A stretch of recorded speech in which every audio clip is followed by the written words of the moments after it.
do you have enough material for that? I can stretch. Right. I can stretch. Or is the crowd receptive to you? Like, I can keep going because they're eating this up, or it's Cricketsville out there, and you're like looking for the hook. Yeah, it's it's very different for each crowd.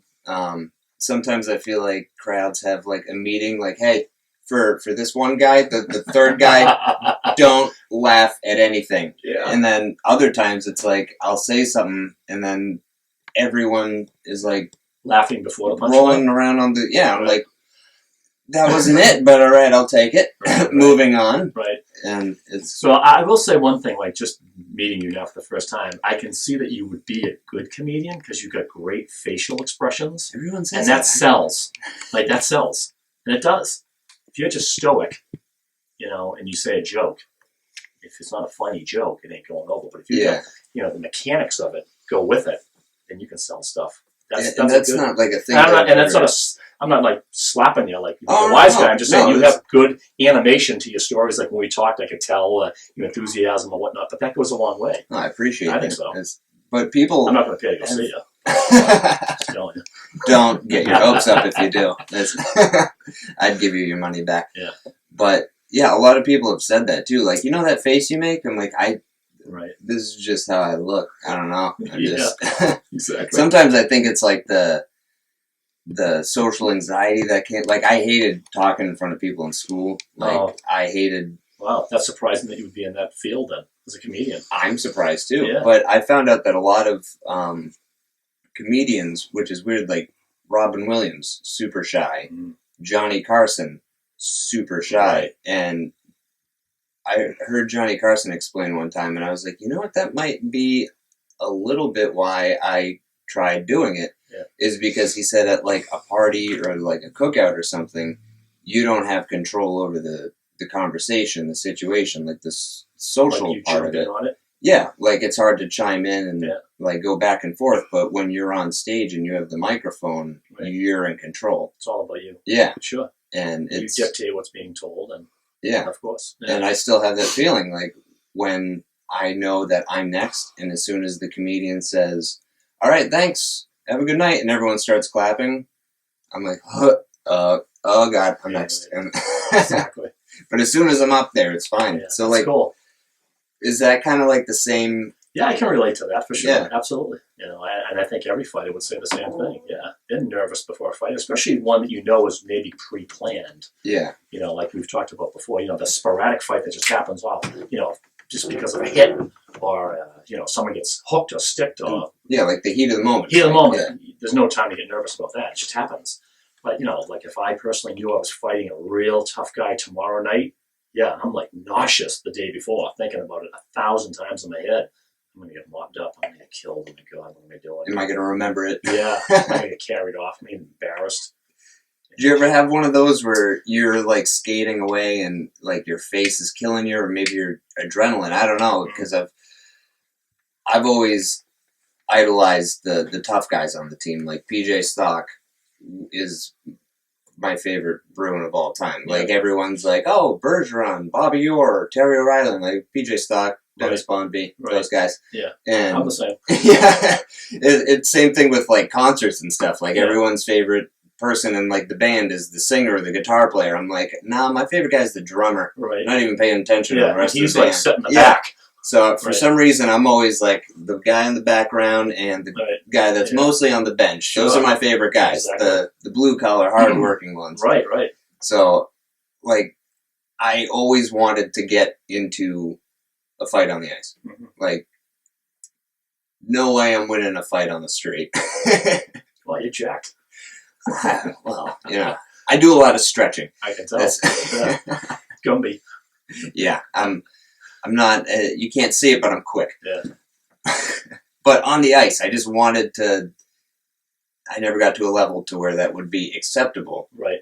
But you did, and I was always thinking, like, if I did get punched in the face, though, like, I gotta try and not like show that like that hurt my face. Well, the truth is say like for a guy like yourself or someone else that just wanted to try it, I wasn't that wasn't it for me because I already had a fighting background. Yeah. And I know that we had talked about this before. I mean, I had a boxing background, so I had years of fighting. So the fighting aspect for me wasn't the hard part. It was, again, keeping my balance. I started skating when I was 20 years old. I mean, I was already at high school. Just learning how to skate at 20 on a pond was hard enough. So the nervousness of getting in the fight, that wasn't the problem for me. The nervousness for me was, am I going to fall down? Am I going to embarrass myself? Am I just going to get pushed and knocked over and laughed at? I didn't even get a punch off. I fell. All that stuff. But for say a guy like you or anybody else that has a dream of being into a hockey fight, yeah, you're probably going to get killed. Yeah. It's just the way it is. And yeah, you're going to feel every punch. And you're going to sit in the box with a bag of ice in your face going, what did I do? I just got murdered. Yeah. But, it's the way it is. But like I said, for me personally, the fighting part wasn't the scary part. I was nervous about other things that no one else would be nervous about. The people that grew up playing hockey, that the skating is just like walking. Second nature. Yeah. Yeah, exactly. And that wasn't second nature for me, but the fighting was. So, odd, but that's the way I... And not all the tough guys, too, were, I think Colton Orr didn't skate until he was 11. He was a late bloomer. Yeah, that's pretty late. Yeah. And I worked with Colton when he was a rookie in Providence. I would say 2003, 2004. He came to Providence right out of juniors, and he was an ugly-looking skater. He was knock-kneed. When he skated, his knees bent in. Oh, no. He was ugly-looking, but he could fight. He was super tough. He could throw with both hands, and he was willing. He wanted to do it. That was He knew he was going to make it, and the NHL was going to be because of fighting. And so, like you said, skating. I loved watching Colton Orr fight because he had you could see it in his eye. I want he wanted to win the fight, and he's probably the only one I think other than what was his name on Columbus. Cheap shot at Luch, but Jody Shelley? No, not Jody Shelley. What was his name? It was. Do you remember that guy's Columbus? Name? Yeah, Columbus. It was a. Oh, I know who you're talking about. It's Prout. Prout. Yeah. Prust. No, not Prust. It was. I think it was Prout. Okay. And he cheap shot at Luch. Luch didn't even drop the gloves. Oh, that's when they were going to have that big rematch. Yes, yeah. I saw. That's right. That one I don't count. But the only other time I've seen Lucic have trouble with someone and kind of lose a fight was Colton Orr. Yeah, and I remember that fight. In fact, I remember the commentating on Nesson. They had a guest commentator, and it was Don Cherry of all people, Grapes. And Grapes commented on that fight, saying he was on Nesson for that one. Yep. Oh, and I don't remember him saying he was giving Lucic a hard time in the sense saying, if you shouldn't shy away when you get punched, and if you don't want to get punched, you shouldn't fight. You don't drop your gloves in the first place because Colton Orr caught him with a real shot, and you could see Lucic was putting his head down, trying to pull in and trying to tie him up, and Sherry was all over him. But anyway, it's a tough business to be in. Those guys throw punches for real. And Colton Orr, his motto was, live by the sword, die by the sword. Colton Orr would knock you out tomorrow, and then he'd get knocked out the next night. It's just the way he lived. It's just the way he was. There was no defense in his game. It was just straight up punching. And yeah, it's in his blood. Yeah. I remember in the Bruins program, I remember reading all his they would have the fun question stuff, and it was just all favorite movie, Gladiator. And it was just all oh my God, he's just a real warrior. Right. Yeah, exactly. Yeah. He is terrifying. Yeah, yeah. So with these guys that you would coach in fighting, Colton Orr and John Scott, and when you're watching these games, I've found that now that I'm in the Bruins locker room and I'm getting kind of friendly with some of the guys on the team, right? There's a different feeling now when I see one of them get hit or something. One of the other guys shoves one of the guys that I was joking around with that morning. I get actually mad, and not a fan mad, hey, that's a Bruin. I'm don't touch him. Right. Were fights different for the guys that you were close with, John Scott? Were you don't get hurt? Or Yes and no. I mean, but I hear where you're coming from. I mean, because there's a bond in that locker room. Yeah. And you don't want that skilled guy to get picked on or hit hard because you know him personally, and you're saying to yourself, that's not his style. So don't hurt him or don't run him or whatever. But guys, like I've worked with guys like Adam McQuaid and Kevin. I'm drawing a blank. Miller. I mean, great guys. He's jacked. Yep, and they're 100% team players. They are. But like we had talked about earlier, the game's changing now, and the league isn't going to allow them to play their style. I don't know if that's the way they want. I know why they're doing it because of the lawsuit, and they're trying to. Like I know a few guys that are a part of that lawsuit, and when I first read it, I was kind of like, why are you like that's part of the game? And then I kind of read into it of what it's about, but I still. We were talking before the podcast that not all of the head trauma comes from fighting. And the head trauma, I think, may even increase, but in different areas because now guys are going to start running the skilled guys. Of course. Like you were saying, Sidney Crosby, he doesn't fight, but he's had tons of concussion. Right. And I would gather that one more and he's done. Yeah. Like they're going to tell him, you have to retire. And he's a smart enough guy to know, I am going to retire. Yeah, and Bergeron, I think he's another one that one more bad concussion. And Right. So it's sad. It's sad that they're going to eliminate a part of the game that a lot of fans love. I know I love that it's almost like they're being blamed for something they haven't done. Yeah. They didn't do anything wrong.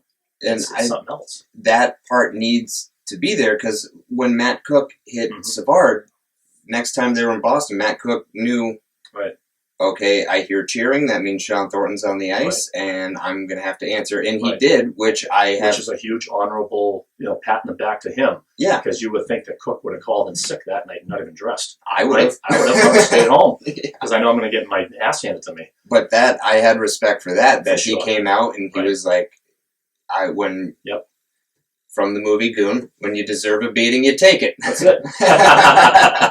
Yeah. And he took it. True. And I think if that part goes away where Sean Thornton isn't there and Matt Cook doesn't have to answer to anything, there you go. There's another career that's probably going to end. Right. So, unfortunately.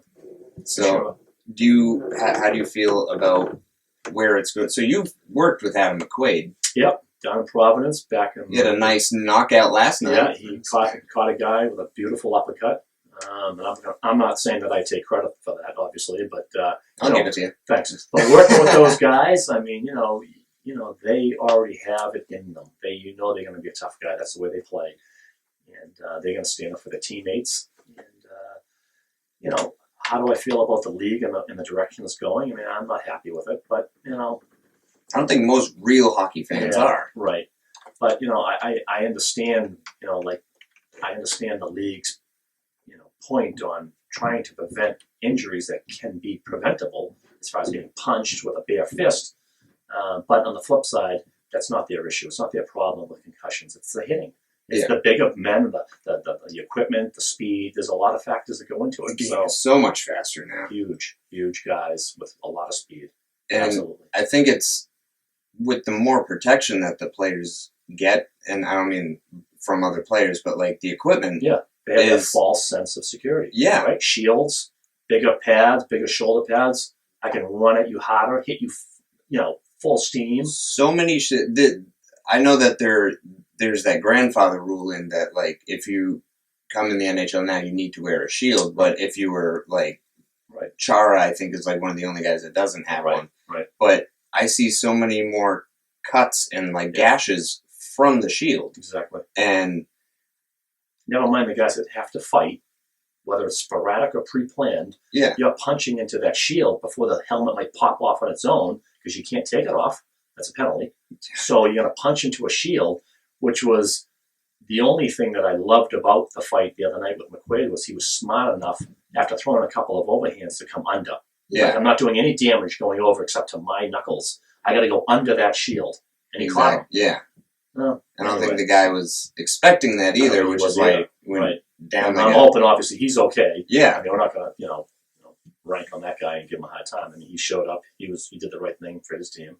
But point is yeah, the equipment today, it's it's not going in the right direction. Yeah, and you see more head injuries Right. now than before they even wore helmets Right. because everyone had more respect for that from the shoulders Exactly. up. Right. The puck wasn't even lifted that much Right. back then. Even back in the day, like, of course I'm dating myself, but like, say even back in the 80s, so to speak, shoulder pads were like 2 paper plates on your shoulder. They were nothing.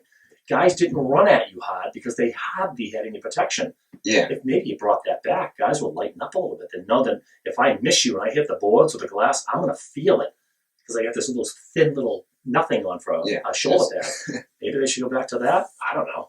But that and the goalie equipment, I still think needs to get a little bit smaller because they want there to be more goals in the game so that it's exciting.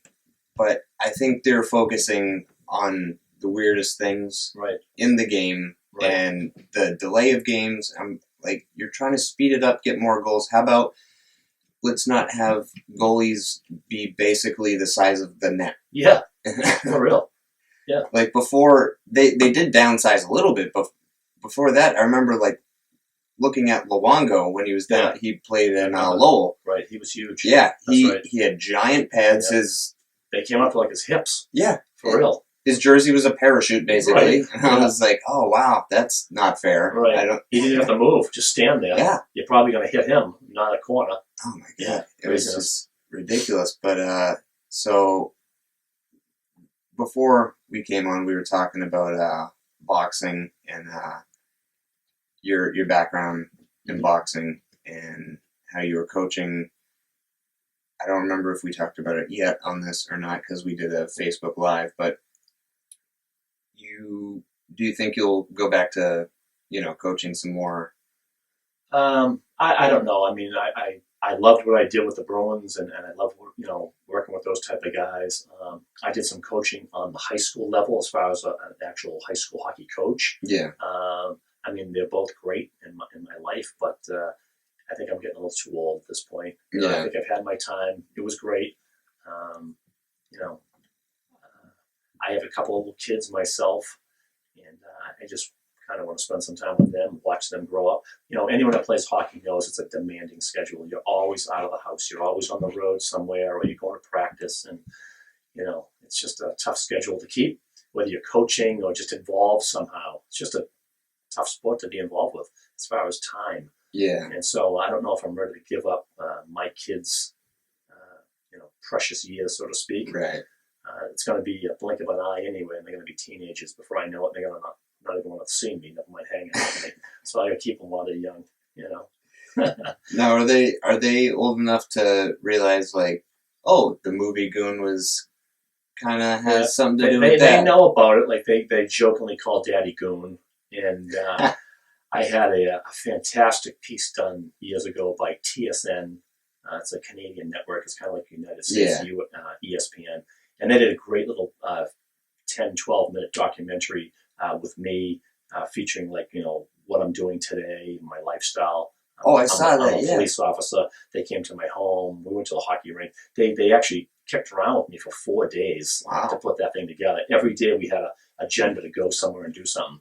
So my kids were in that documentary. And that was like 5 or 6 years ago. So they still watch that today, and they laugh, like, because they can't believe, like, first of all, they see themselves on television, so they think it's incredible. But, I don't think they realize the magnitude of what, even I can't even absorb it sometimes. It blows my mind that, like I said, coming from skating on a pond. I mean, I never played organized hockey till I was almost 22. I'm talking like a league, like a real league with referees, till I was like 22. So for me to even... Ice with boards. Yeah, for real. So, that whole thing, it still blows my mind that it even happened.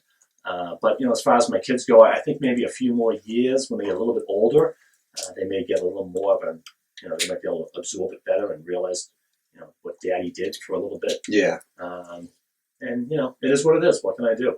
I got a little taste of fame and, It's awesome. It's living the dream. Yeah, for sure. So you're a police officer now. Right. I work for the town of Hanson. I've been there for about 18 years. Great little community down in the South Shore. Probably about, for people that don't know the area, I'm probably about 20 minutes to a half an hour away from Boston. It's a great town. I work with a great group of people, and I like my job. I like to go to work every day. So. Did you pick Hanson because of the Hanson brothers?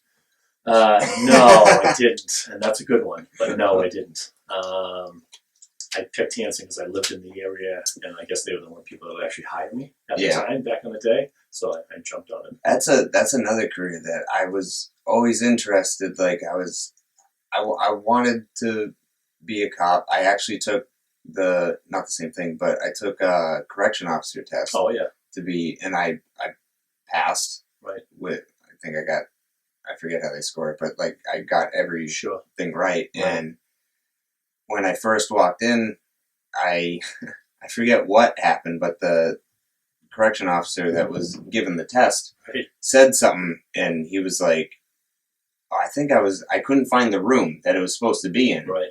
And then I was like, sorry about that, I couldn't find the room. And he was like, it's not going to happen again, right? And I was like, oh, you guys are serious even here. Yeah, right. Oh God. And then I was like doing the whole test, and then like just the way that you're supposed to put it, and it was all in order. And then they were talking about like, if you do pass, this is the training. It's very much like starts like out military. Like boot camp. And I was like, hey, never mind. Right. Like I'm boot camp material. I am not. I don't know. And then that got me thinking, like, I don't know if I trust myself to be a cop either. Right. I don't think I could handle a gun. Yeah. I'd be afraid of myself. Back in the day, like when I wanted to be a cop, it was like honorable. It was prestigious to be a cop. And, I grew up in an area where I went to a gym and I worked out at where there were cops all around us. It was actually called the Hanover Police Boys Club. Yeah. And cops would work out there with the town kids. It was a great environment. So I knew I wanted to be a cop. But today it's different. Like today the job is, it's like I feel like I'm a target. Like the world's changed, and there's the disrespect for police that they get, and some of it's justified. I know there's a lot of knuckleheads out there that do foolish things across the country as cops, and we see it every night on television. Something happens and whatever. But that old saying, one bad apple shouldn't ruin the whole bunch. But that unfortunately is what's really going on. I don't think the public really. Well, that's because everyone has a camera now. Everyone is they're a self-educated lawyer all of a sudden, and I know all my rights, and it's just like, if you never felt the stress, and I have never felt this kind of stress, I just know myself as like being home alone in a dark house, and I'm like, I start convincing myself someone else is in the house. I can't. That's just being weird. Yeah, but I freak myself out. I'm weird. It's what my career is. I get paid to be weird. There you go. So, but I'm like, I am too jumpy to do that. And I'm like, I can't imagine running into a house or running into a situation, but it's that high level of stress. You need to make a decision like that. Right. And if it's the wrong one, you're being scrutinized by the public. Because someone has an iPhone. Exactly. And it's the same thing with like comedy now, that iPhones and everyone has a blog, so everyone's a reporter and a review, and it's critic. Like, they lambaste you or they support you. You cannot really talk as a comedian now without being like racist. Censored. Yeah, and it's like, that's not what I said, and there was no controversy. I love how Bill Burr puts it all the time. He's like, they always say that like controversy at the Laugh Factory, and then they show the video clip. The entire crowd's laughing, except one person in the back is a little too sensitive. It the wrong way. Yeah, and it's those people where it goes, oh, they're telling jokes, and then it comes around to them, and all of a sudden now you're making statements. Right. And it's like, well, how come all those are jokes, but that one you think I meant that? Right. And I think that is the same thing with like. Yeah, the media's like that all the time. Yeah, it's just the way it is. I don't like how they group in all the police together, like how everyone uses a hashtag, so you're an activist against, like, listen. I'd have to say, honestly, in the big picture, most cops are trying to do the right thing. Yeah. And they certainly want to go home at the end of their shift to see their family. They don't want to get into any type of scuffle or shootout or anything, and nothing like that. No one does. Yeah. If I have to answer one alarm call a night, I'm happy. I don't have to go to a domestic or a car crash or anything like that. I just, I want an easy night too. Yeah. But like I said, when you are called to do something, especially something that's magnified by the media, you're under the gun.